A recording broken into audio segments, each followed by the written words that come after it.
Balang araw, bababa rin ako dito sa pwesto ko. Balang araw, mamamatay ako. Makakalimutan rin ako ninyo.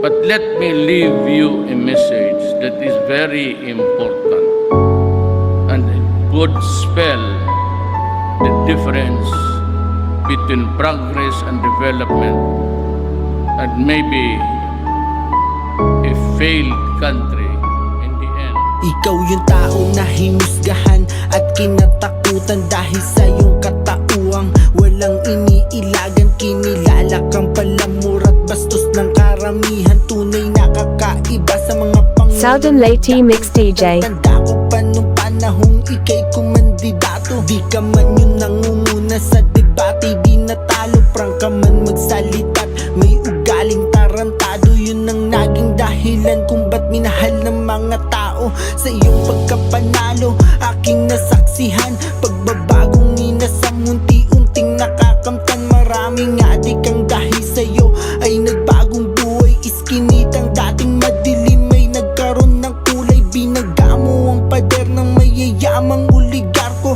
na siyang nagpapahirap sa maraming Pilipino. Hinayag mo ang basurang nakakubli sa gobyerno, kahit na alam mong buhay mo ang kapalit nito. Nung sabi ko sa kanya, ikaw ang dalhin ko, buksan mo. Pagdating ko dito sa Manila, binuksan niya, putang ina. Ang kalaban ko, 6 na general sa pulit. Customs. Lahat ng mga gangster nandoon. Sabi ko, ang kalaban ko, bayan ko mismo. Kalaban ko, bayan ko mismo. Malifog Mixing DJ. Ulan ay di inaasahan sa bayan ng Marawi. Sumiklab ang digmaan, mahigit 5 buwan. Walang tigil ang putukan, samut-saring hinagpis maririnig sa pahayagan.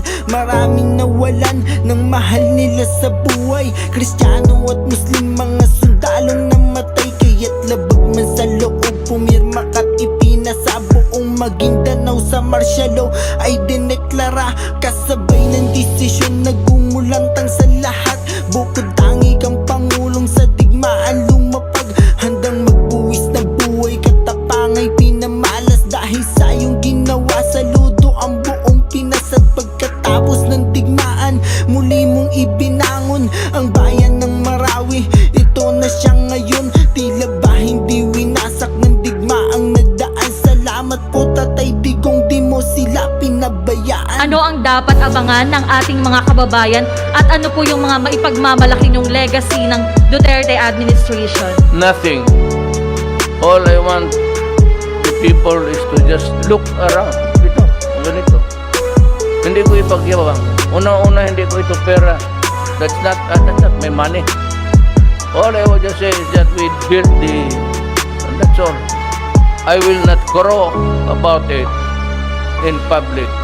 Ngunit para bang pagsubok sa'yo'y naglalaro. Isang kakaibang sakit ang lumaganap sa mundo. Sakit na kumitil sa libu-libong mga tao. Kaya't lockdown sa Pinas, pinatupad na ng gobyerno. Maraming Pilipino di na nakapagtrabaho. Di alam kung saan kukuha ng pagkain. Malifog Mixing DJ. Di ka nagpatalo, gumawa ng paraan. Ipinasa mo ang ayudan sa sikmuray lumaman. Alam namin hirap ka na, mahal naming Pangulo. Sa 2 taong pandemic, kailanman di ka sumuko.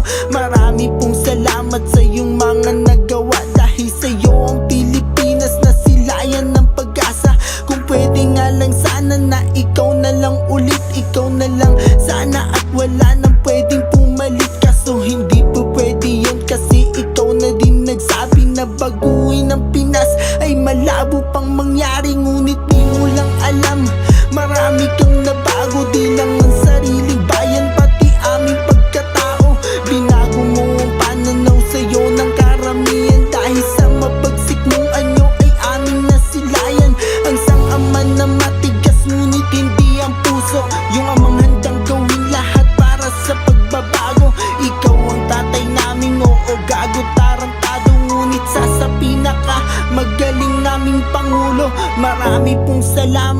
iyong pagmamahal, pangako namin sa aming puso, di ka matatanggal.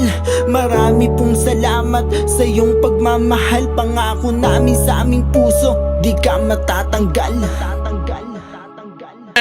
Go ahead and file the case. Wala akong problema. I can rot in prison for my country. Yan ang magiging. I am not a Filipino for nothing. Baski ganito lang kami kapobre, puta, wag do not Vince PJ Ukot Remix. fuck with our dignity.